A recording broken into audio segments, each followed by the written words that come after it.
오늘 예배하기 위해 주님의 전에 오신 모든 여러분들의 주님의 높으신 또 은혜와 또 평화가 여러분들 가운데 있기를 주님의 이름으로 간절히 축원드립니다. 오늘은 성탄 후 첫 주이면서요, 또한 2023년 마지막 주일입니다. 아까도 말씀드렸지만 2023년도 1월 1일 주일날 예배드리면서 우리 2023년도는 주님과 함께 걸어가는 교회가 되자라고 말씀을 드렸는데 벌써 2023년 마지막 주일입니다. 또 마지막 날입니다. 그래서 얼마나 하나님께 감사한지 모릅니다. 여러분들도 다 고백하겠지만 우리는 늘 그렇게 얘기하잖아요. 2023년도 지난 한 해는, 올 한 해는 다사다난한 해였다라고 그렇게 늘 고백을 하잖아요. 개인적으로도 그렇고 세상적으로도 교회적으로도 참 다사다난했던 그런 해였습니다. 때로는 슬펐고 때로는 고독했고 또 힘겨웠지만 우리의 곁에서 우리와 함께 도우시는 주님의 은혜로 마침내 우리는 여기까지 왔습니다. 다가올 시간이 우리 것이 아닌 것처럼 지나온 시간도 우리는 어찌할 수 없었습니다. 모쪼록 아픔과 절망, 실패를 곱씹는 것이 아니라 반드시 지나온 한 해의 시간을 통한 하나님의 놀라운 그 은혜를 기억할 수 있는 시간이 되었으면 참 좋겠습니다. 그래서 지나온 한 해의 시간을 그냥 헛된 것이 아니라 우리에게 배움을 주는 그런 귀한 한 해였음을 감사하고요, 다시금 하나님께서 우리에게 새로운 날을 허락하셨음을 믿고 그 배움을 통해서만 얻었던 그 믿음으로 은혜 안에서 살아가시는 여러분 되시기를 주님의 이름으로 간절히 축원드립니다. 오늘 우리 2023년 마지막 주일 우리에게 주시는 하나님의 말씀은 성탄절 후 첫 번째 주일 우리에게 교회력으로 주시는 하나님의 말씀은 구약은 이사야의 말씀이고요, 또 응송은 시편 148편의 말씀이고, 그 다음에 서신서의 말씀은 갈라디아서의 말씀입니다. 그리고 오늘 우리가 주로 묵상해야 한 그런 본문은 복음서 누가복음에 나오는 누가복음 2장의 말씀을 가지고 함께 은혜 받기를 원합니다. 근데 이 모든 본문들을 보시면 여호와를 찬양하라 라고 하는 말로 가득 차 있습니다. 구약 본문인 이사야에서에 보면 61장 10절 상반절에 내가 여호와로 말미암아 크게 기뻐하며 내 영혼이 나의 하나님으로 말미암아 즐거워하리니 라는 말로 시작합니다. 영혼이 즐거워한다 라고 하는 말, 정말 어떻게 보면 피상적인 즐거움이 아니라 부족함이 없는 즐거움, 언제나 목마르지 않는 그러한 즐거움을 말해주고 있는 것입니다. 참 귀한 말씀이죠. 하지만 정작 이런 말씀을 우리가 처한 삶에서 경험하는 것은 쉬운 일이 아닙니다. 그러다 보니까 주님 안에서 기뻐한다는 말씀을 자꾸만 상투적인 것으로 듣게 되고, 현실에서는 만족을 경험할 수 있는 다른 무엇인가를 찾으려고 하게 되는 거죠. 성경이 전하고 있는 이 말씀이 틀림없는 사실이라면 우리가 여전히 믿지 못하고 실감하지 못하고 있는 것은 아닐까, 그렇게 생각해 봅니다. 이것은 바로 말씀을 사건으로 경험하지 못하기 때문입니다. 말씀이 사건이 되어야 할 텐데 그렇지 못하니까 늘 피상적으로 그냥 즐거워하고 있다라고 하는 거죠. 자, 그렇다면 올 한 해, 우리 지금까지 지나온 한 해를 돌아보시면서 내 영혼이 과연 즐거워하고 있다라고 실감한 적이 있으셨습니까? 언제, 무엇 때문에 그런 경험을 했었습니까? 아마도 기껏 떠올리는 거라면 새로운 집을 샀을 때, 새 차를 샀을 때, 자녀가 아주 잘 되었을 때, 그랬을 때 기뻤다라고 하는 그러한 사건들은 우리가 기억할 수 있죠. 근데 가만히 보십시오. 새 차 사고 얼마 동안 좋았어요? 한 3, 4개월 지나면 세차 냄새가 사라져요.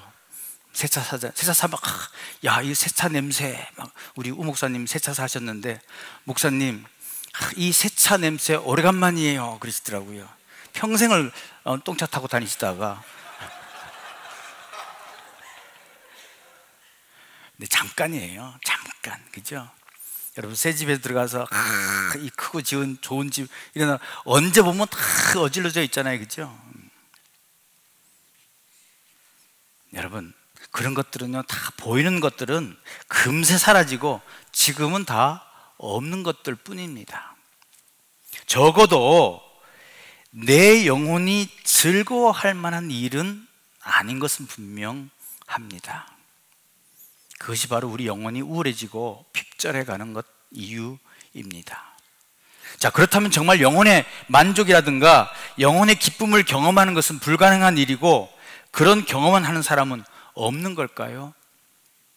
그렇지 않습니다. 오늘 구약에 나오는 이사야 선지자 같은 사람이 바로 그런 부류의 사람입니다. 다시 이사야 61장 10절에서 10절 상반절 읽습니다. 내가 여호와로 말미암아 크게 기뻐하며 내 영혼이 나의 하나님으로 말미암아 즐거워하리니.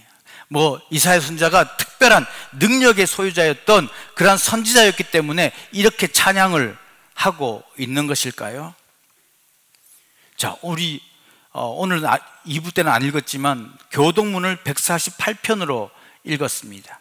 그때 그 시편 기자는 하나님을 찬양하는 것이 마땅합니다 라고 노래하고 있습니다. 그가 이 찬양에 동참해야 한다라고 초대하고 있는 이들이 있는데, 누구이냐면 해와 달과 별, 바다의 시면, 불과 우박, 눈과 서리, 세찬 바람, 산과 언덕과 들짐승들과 날아다니는 모든 것들, 그리고 세상의 모든 임금과 백성들, 고관과 재판관들과 총각과 처녀, 노인과 아이들에 이르기까지, 그리고 이스라엘도 다 함께 하나님을 찬양해야만 한다고 합니다.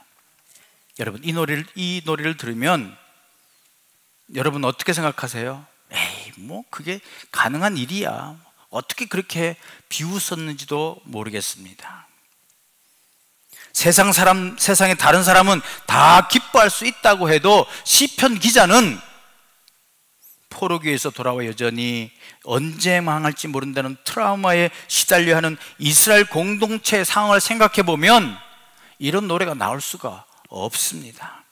도무지 기뻐할 수 없는 형편입니다. 그런데도 시편 기자는 여호와를 찬양하라, 해와 달과 노인과 아이들아, 총각과 처녀들아, 찬양하라 라고 노래하고 있습니다. 그 근거가 무엇이었을까요? 오늘 그 근거를 복음서의 본문으로 한번 찾아보기를 원합니다. 오늘 누가복음의 이야기는 누가가 갓난아기의 몸으로 이 땅에 찾아오신 주님의 행적을 쫓고 있습니다. 율법에서 규정하고 있는 정결하게 하는 날이 다 지나고 요셉과 마리아는 아기 예수를 안고 밖으로 나왔습니다. 마치 아이가 태어나면 3, 7일을 지키는 우리네 옛 전통과 비슷합니다. 그들 부부는 맏아들은 하나님께 바쳐야 한다는 규정대로 주님께 올려드리는 정결례를 치르기 위해 예루살렘 성전을 향하고 있습니다. 하지만 누가는 아기 예수의 정결 예식 자체보다는 주님과 어떤 이들 사이의 만남을 주목하고 있습니다. 그들은 시몬이라고 하는 사람과 안나라고 하는 과부입니다. 누가는 이 두 사람이 어떤 사람인지에 관해 특별한 설명을 덧붙이고 있습니다. 먼저 시몬입니다. 누가복음 2장 25절 말씀에 예루살렘에 시몬이라 하는 사람이 있으니 이 사람은 의롭고 경건하여 이스라엘의 위로를 기다리는 자라, 성령이 그 위에 계시니라 라고 말하고 있습니다. 여기에서 시몬, 이스라엘의 위로를 기다리고 있습니다. 즉 하나님의 구원을 기다린다는 뜻입니다. 오실 주님을 위해 이루어질 하나님의 나라를 기다리는 교회 공동체 전통가 다 있습니다. 당시에 이스라엘 안에는 로마의 식민지 안에서도 그런 상황에서 왜 우리가 이 상황에 떨어지게 되었는가라고 하는 반성과, 자 그렇다면 어떻게 해야 하는가라고 하는 물음에 서로 답을 찾던 다양한 그룹들이 있었습니다. 그 대표적인 사람들이 바로 바리새파 사람들입니다. 그들은 철저하게 말씀을 잘 지켜 하나님의 구원을 이루자는 경건주의자들이었습니다. 이들과는 달리 무력으로 로마를 몰아내겠다고 항전했던 과격주의자들도 있었습니다. 그리고 비록 소수이긴 하지만 이들과는 달리 우리 스스로 이루어낼 수 있는 일은 아무것도 없다. 그래서 그 기대를 포기하고 오히려 기도하고 말씀을 묵상하면서 그저 주님이 가져다 주실 위로를 구하며 하나님의 구원에 내려올 때까지 기다리던 사람들도 있었습니다. 세상은 이런 부류의 사람들을 땅 위의 침묵자다, 땅의 침묵자다라고 불렀습니다. 시몬은 바로 이 말없이 하늘의 위로와 구원을 기다리던 땅의 침묵자였던 것입니다. 두 번째 사람은 안나입니다. 그녀는 예언자였습니다. 누가는 그녀가 남편과 결혼하여 7회를 살았다는 설명을 덧붙이고 있습니다. 아마도 비교적 이른 나이에 남편과 사별하고 84살이 될 때까지 과부로 살아왔을 그녀의 안타까운 삶을 알아차리게 하려는 의도였던 것 같습니다. 하여튼 그날 성전에 올랐던 사람들이 이 둘만 있는 것은 아니었을 것입니다. 하지만 오늘 본문은 아기 예수와의 특별한 만남을 가졌던 사람은 이 둘뿐이었다는 거예요. 많은 사람들이 올라왔지만 예수를 알아본 사람은 이 두 사람이었다라고 하는 것입니다. 하나님께서 그들에게 이스라엘 위로를 경험해 주시기도 위해서이기도 하지만 동시에 이 둘을 성전에 준비시켜 두어야만 했던 특별한 목적이 있었기 때문입니다. 신명기 19장 15절 말씀입니다. 사람의 모든 악에 관하여 또한 모든 죄에 관하여는 한 증인으로만 정할 것이 아니요 두 증인의 입으로나 또는 세 증인의 입으로 그 사건을 확정할 것이며. 무슨 얘기입니까? 이스라엘에서는 증언이나 증거의 효과를 가지기 위해서는 반드시 두 사람이나 세 사람의 증인이 필요했던 것입니다. 즉 시몬과 안나가 바로 두 사람의 증인의 역할을 하기 위하여 이 땅에 두셨다라고 하는 사실입니다. 왜요? 하나님께서 증명하고 싶으신 메시지가 있었던 것입니다. 그것은 바로 아기 예수 안에 주님의 구원이 담겨 있다는 것과 모든 유대 사람들이 이 사실을 깨달아 알기를 바라셨던 것입니다. 아기 예수가 메시아임을, 우리의 구원임을 증거하기 위하여 증인으로 두 사람을 세웠던 것입니다. 그럼에도 불구하고 두 명의 신실한 증언이 세워졌음에도 사람들은 자신들을 찾아온 하나님의 구원을 받아들이지도 않았고 오히려 증언으로 세워졌던 이 두 사람만이 구원을 경험하게 된 것입니다. 누가복음 2장 29절에 시몬이 이렇게 고백합니다. 주제여 이제는 말씀하신 대로 종을 평안히 놓아주시는도다. 시몬은 하나님께서 응답하셨다라고 하는 자신의 이름 뜻처럼 드디어 오늘 자신의 인생을 향한 하나님의 구원을 맛보게 된 것입니다. 수십 년을 홀로 살아내야 했던 이 예언자 안나도 아기 예수 안에서 하나님의 구원을 볼 수 있었습니다. 그 둘을 통해 드디어 성전, 하나님을 찬양하는 본래의 목적과 의미를 되찾은 것입니다. 여기서 우리는 근본적인 질문을 던질 수 있습니다. 젊은 부부 품에 안긴 아기를 통해서, 그 아기를 통해서 하나님의 구원을 보았다는 것이 정말 가능한 일일까라는 질문입니다. 태어나자마자 손을 쓰고 두 발로 걸었다고 하는 석가모니처럼 천상천하 유아독존이라고 스스로 드러낸 것도 아닙니다.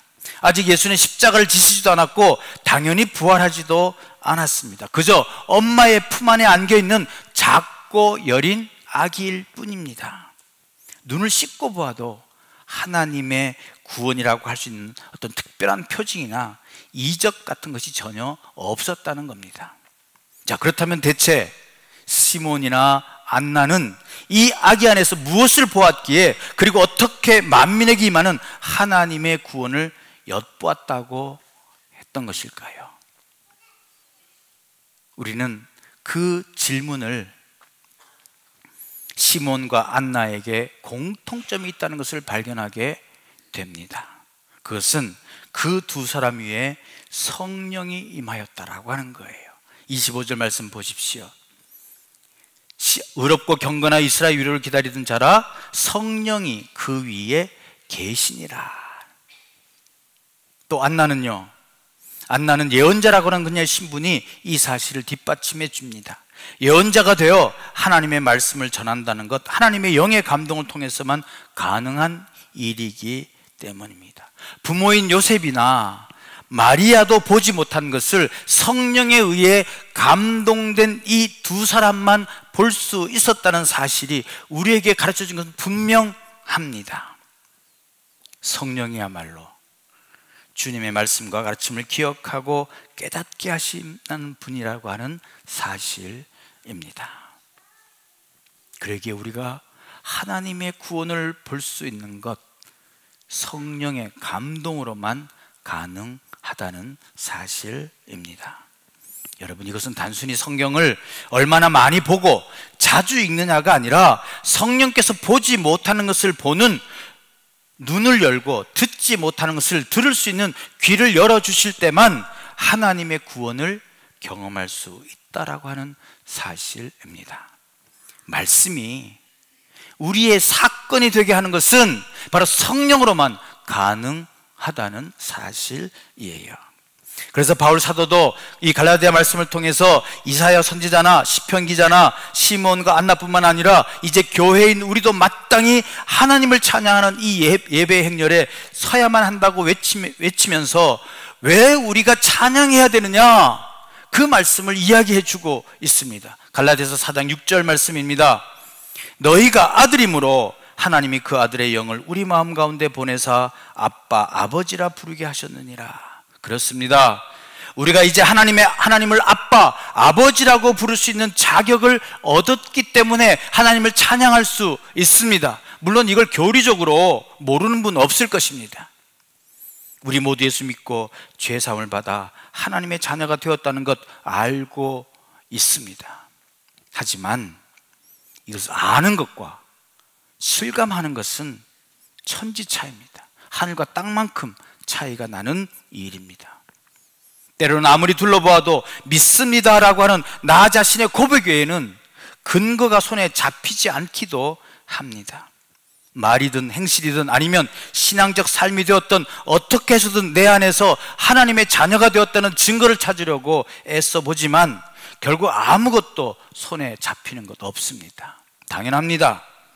이러한 관계가 우리 스스로 힘으로 이루어진 것이 아닌 것처럼 하나님을 아빠, 아버지라고 부를 수 있게 하는 근원적 사건은 바로 아들의 영에 있기 때문입니다. 성령이 누구이신지, 그렇다면 어떤 현상이 있어야 성령의 감동 안에 있을 수 있는지 알고 싶으실 것입니다. 여러분, 하지만 성령은 정리하고 알아야 하는 정보가 아니라 만나야 하고 경험해야 하는 하나님입니다. 사랑한다는 것은 이런 것이라고 정리하는 것이 아니라 사랑에 빠지는 것이 같을 수 없는 거예요. 사랑에 빠져봐야 사랑이 뭔지 아는 거예요. 제가 포천에서 목회할 때, 시골에서 목회하다 보니까요, 좀 이렇게 신의 은사나 이렇게 은사가 있었으면 참 좋겠더라고요. 왜냐하면 환자들도 많고요. 가끔씩 이렇게 할머니 할아버지를 고쳐달라고 그러고 오니까 할 수 없어서 제가 수지침을 배웠어요. 수지침을 배우면 수지침을 놓는 게 아니라 부항 떠주는 거예요. 그러면 할머니들은요, 이렇게 부항 떠주면 막 침을 저는 원래 부항 뜰 때 침 놓으면 안 되거든요. 근데 침으로 막 쑤셔요. 그리고 하면요, 피가 쫙 빠져요. 그런데 피가 많이 모이니까요, 시커먼 피가 돼요. 그러니까 할머니들이 야, 죽은 피 나왔다 그러면서 얼마나 시원해하는지 몰라요. 그래서 우리 목사 선생님 용하다고 그렇게 얘기하세요. 근데 그건 그때뿐이잖아요, 그죠? 왔다가 이제 걸어 나가면 그다음부터 또 쩔쩔쩔 하시는 거. 아이고야 그래요. 그래서 제가 하나님께서 좀 신유 은사가 줬으면 좋겠다 싶어가지고 우리 목사님에게, 목사님, 저에게 은사를 받을 수 있는 좀 길을 알려주세요. 저도 은사 받고 싶어요. 그랬어요. 그러니까 저희 작은아버지가 목사님이셨거든요. 그 작은아버지께서 이렇게 얘기하세요. 야, 경성아, 은사가 네 마음대로 되는 거냐?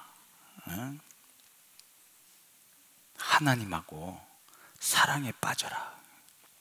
하나님하고 사랑에 빠져라. 사랑에 빠지면 하나님이 너가 좋아서, 너가 사랑해서 너에게 선물을 줄 거다. 그 선물이 은사예요. 은사가 다른 말 아니에요. 은혜의 선물이란 뜻이에요. 우리가 은사 달라고 막 길게 날뛰어봤자 주지 않아요. 하나님을 사랑하는 자, 하나님께 사랑 빠진 자들에게 주신다라고 하는 거예요. 마찬가지예요. 사랑에 빠져야 사랑이 뭔지 아는 것처럼 성령의 감동이라고 하는 것, 성령에 빠져야, 성령 충만해야 알게 된다라고 하는 거예요. 성령 지식적으로 알아봤자 아무 소용없다라고 하는 거예요.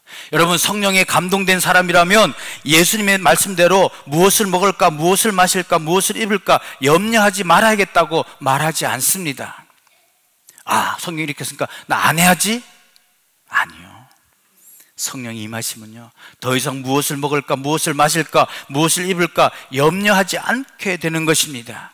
그런 염려나 근심의 마음을 빼앗기지 않을 만큼 넘치는 기쁨과 희락과 생명을 가져다 주시는 분위기 때문입니다. 그것이 바로 하나님을 아빠라 부르는 자녀만이 누리는 관계인 거예요.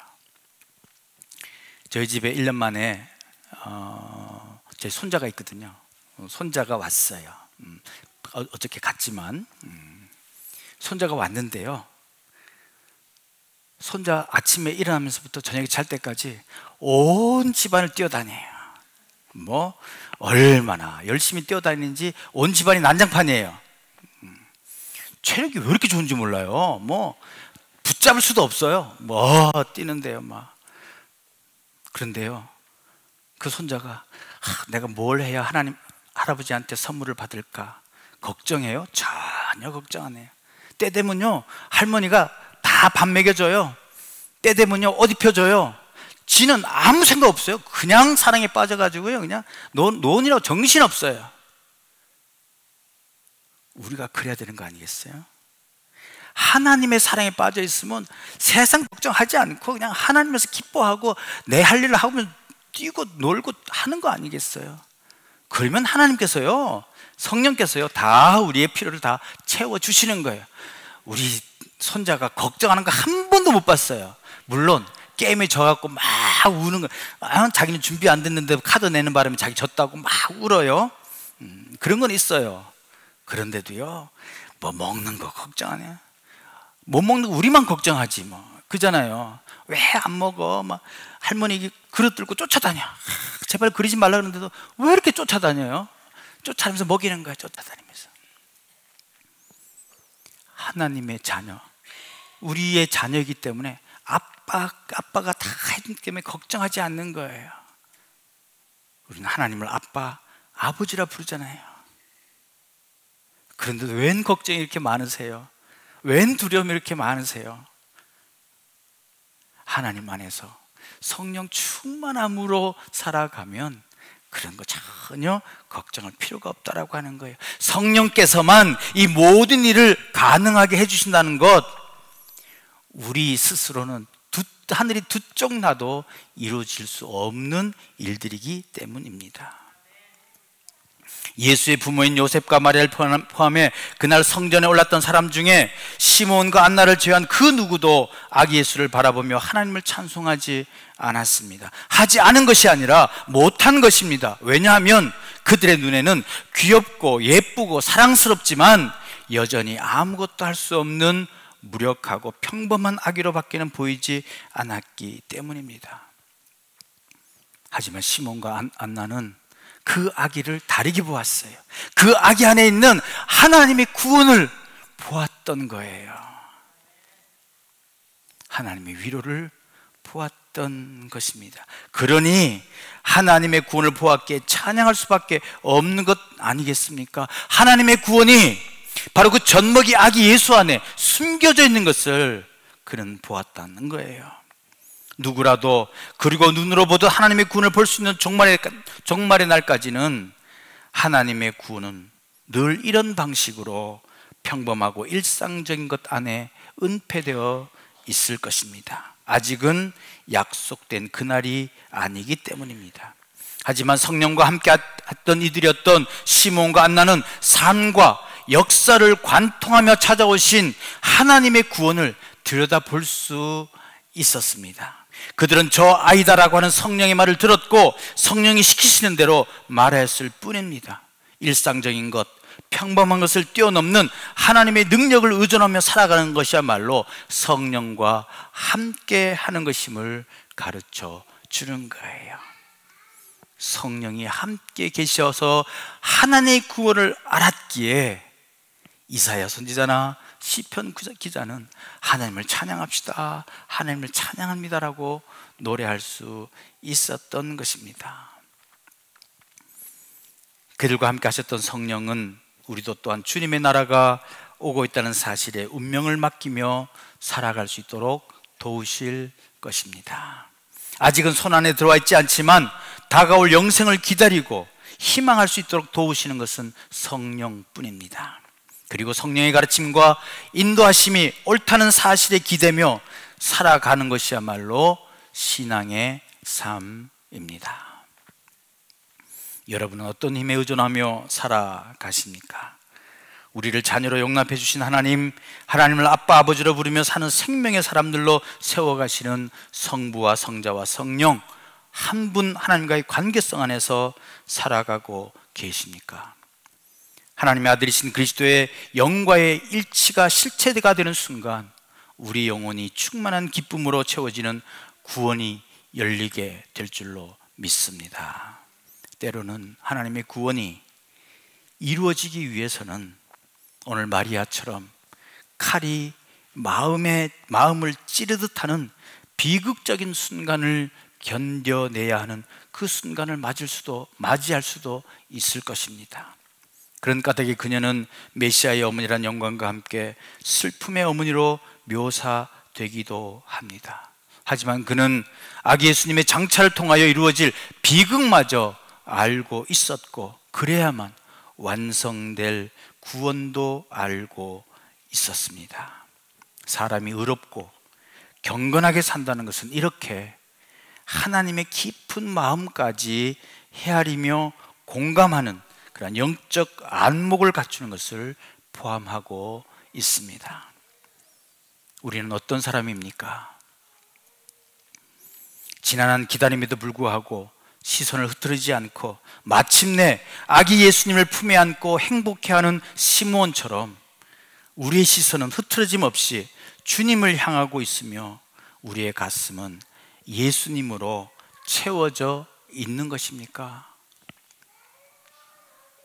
우리의 시선이 순수하게 주님만을 향하고 있지 않거나 우리의 가슴이 온통 세상 것들로 채워져 있다면 우리는 자칫 겉으로는 드러나 있지 않겠지만 하나님의 마음과는 동떨어진 유사 크리스천일 가능성을 부정할 수 없습니다. 꽃이 없어서 이것으로 대신합니다 라는 책을 쓰신 분이 있어요. 유선경이라고 하는 작가입니다. 그분은 사람의 얼굴이 45cm 이하이면 그 사람을 바라볼 필요가 없다라고 얘기를 해요. 왜냐하면 상대의 눈동자에 내가 들어있기 때문에 그것만으로도 경이로운데 뭘 더 바라볼 게 있느냐라는 것입니다. 그러면서 그녀가 하는 말은 이런 말입니다. 가고 싶은 곳이 있다면 그것을 바라봐야 합니다. 다른 곳을 쳐다보면서 그곳에 가고 싶다면 안 되지요. 사랑하는 사람이 있다면 그 사람을 바라보아야 합니다. 다른 곳을 쳐다보면서 사랑한다고 하면 안 되지요. 주님을 사랑해서 주님만 바라보다가 어느덧 주님과 내가 너무 가까워져서 주님께서 내 안에, 내가 주님 안에 있으므로 이제는 더 이상 기다림도 바라봄도 필요 없는 완전한 구원의 상태, 그럼으로써 이웃이나 창조 질서와도 통합을 이루고 자기 자신과도 갈등 없이 통합되어 있는 영적 상태, 바로 거기에 시몬이 있었던 것이고 우리 또한 그 자리로 초청받고 있는 것입니다. 이제 비전에서의 사역을 마무리하면서 제 자신을 돌아봅니다. 저는 믿음 생활을 자기를 찾아가는 여행이라고 여깁니다. 하나님을 아는 것이 곧 내가 누구인지를 아는 것이라면 하나님 말씀을 통해 하나님의 마음을 헤아리고 그러다 보면 나의 정체성, 나를 찾게 되고 그것이 곧 예수 살기라고 생각합니다. 그 삶은 언제나 주님만을 바라보는 삶일 것입니다. 그러기에 16년의 사역을 돌아보면서 언제나 주님만을 바라보았나, 아니면 주님을 바라본다고 하면서도 주님을 가리키는 내 손가락만을 보지 않았나 하는 생각을 떨쳐버릴 수가 없습니다. 주님을 바라보자, 작은 예수가 되자, 예수로 살아가십시오, 세상에 파견된 하나님의 대사로서 이 세상 가운데 책임을 다하는 삶을 살아가십시오 라고 이 강단에서 외쳤습니다. 소망은 여러분들이 주님과 동행하기만을 바라면서 가랑비에 옷 젖듯이 여러분의 삶의 복음이 예수로 사는 것이 스며들었기를 간절히 바랍니다. 성령이신 주님께서 여러분들과 함께 하셨으리라 스스로 위안하면서 이제는 새로운 챕터로 발걸음을 내딛습니다. 혹여나 저 때문에 상처받았거나 섭섭한 것이 있었다면 용서해 주시고, 자주 못 보고 또는 다른 사역지로 간다 하더라도 기도해 주시는 영적 동력자들이 되어주시기를 주님의 이름으로 간절히 부탁을 드립니다. 오늘 시몬이 한 고백이 저의 마지막 말씀이 될 것 같습니다. 29절 말씀입니다. 주제여, 이제는 말씀하신 대로 종을 평안히 놓아주시는도다. 이제 저를 놓아주십시오. 하나님께서 저를 놓아주셨습니다. 그러기에 기쁨으로, 평안함으로 이제 새로운 자리로 가려고 합니다.